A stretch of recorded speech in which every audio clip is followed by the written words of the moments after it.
4 बजे सुबह का समय था।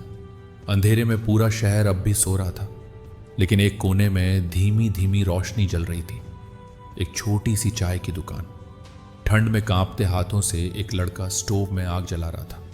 उसकी सांसें धुएं से मिलकर एक तस्वीर बना रही थी। एक ऐसी तस्वीर जिसमें भूख थी, गरीबी थी, मगर सबसे ऊपर था एक सपना। उसका नाम था शुभम। उम्र सिर्फ 19 साल, लेकिन वक्त ने उसे 40 की समझ और 60 की जिम्मेदारी दे दी थी। लोग उसे चाय वाला कहकर बुलाते थे, कभी हंसी में, कभी तंज में, मगर शुभम हर बार मुस्कुरा देता था, क्योंकि उसे किसी की पहचान से नहीं, अपने सपनों से फर्क पड़ता था। उसका सपना था IAS अफसर बनना। किसी बड़े स्कूल में नहीं पढ़ा, कोचिंग की तस्वीर भी नहीं देखी थी और अंग्रेजी का S भी नहीं आता था, मगर उसके पास वो था जो लाखों किताबों से नहीं आता, इरादा। पिता की तबीयत खराब हुई तो स्कूल छूट गया। माँ ने एक एक घर में झाड़ू पोंछा कर उसे 10वीं तक पढ़ाया, लेकिन फिर हालात ने उसे किताबों से नहीं, जिंदगी से पढ़ाई करवा दी। दिन में दुकान, शाम को किताब और रात में अधूरे सपनों को पूरा करने की बेचैनी, यही उसकी दुनिया थी। एक दिन एक सरकारी गाड़ी उसकी दुकान के सामने रुकी। कोट पैंट पहने अफसर ने विनम्रता से चाय मांगी। शुभम की आंखों में पहली बार खुद की एक झलक दिखी। क्या मैं भी कभी ऐसा बन सकता हूं? उस दिन उसके भीतर कुछ टूटकर जुड़ गया। उसने फैसला कर लिया, अब सपनों को सिर्फ देखना नहीं है, जीना है। सुबह 4 बजे उठकर दुकान, फिर किताबें, फिर शाम को फिर दुकान। एक ऐसा चक्र था जो थकाता नहीं था, बल्कि जिंदा रखता था। लोग हंसते थे, अबे ओ चाय वाले, किताबों में क्या रखा है, तेरे जैसे लोग अफसर नहीं बनते। वो हर बार चुपचाप मुस्कुराता, क्योंकि वो जानता था कि हर ताने के पीछे एक अधूरा इंसान होता है और हर कोशिश के पीछे एक बनने की कहानी। एक बार परीक्षा दी, सिर्फ 4 नंबर से फेल हो गया। दुकान बंद कर दी उस दिन। दीवार के सहारे बैठकर फूट फूट कर रोया। शायद पहली बार उसे लगा कि सपना टूट गया। तभी एक बूढ़ा ग्राहक आया, चुपचाप सिर पर हाथ रखा और कहा, बेटा, गिरने से कोई छोटा नहीं होता, उठने से बड़ा बनता है। शुभम ने आंसू पोंछे और फिर से किताबें उठाई।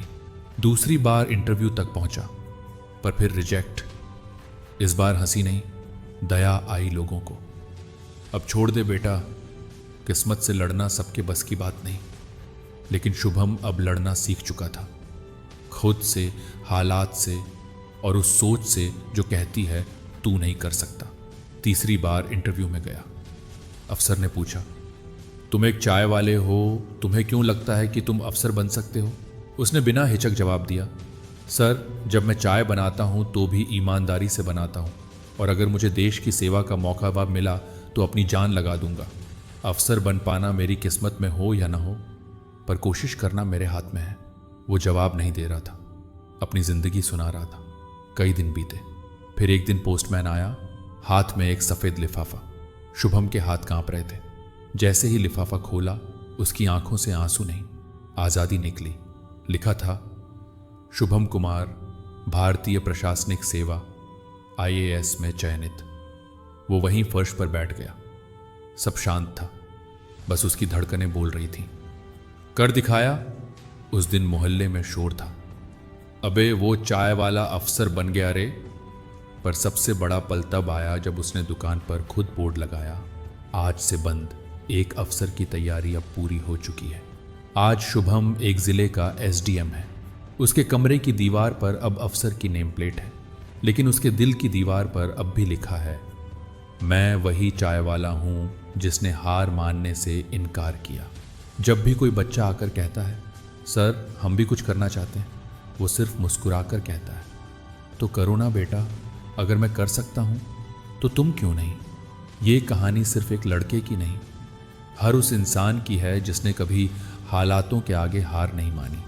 आप भी शुभम की तरह बन सकते हैं, बस खुद को कभी छोटा मत समझिए, क्योंकि फ़र्क सिर्फ इतना होता है, कुछ लोग हालातों से हार जाते हैं और कुछ लोग उन्हें बदल देते हैं।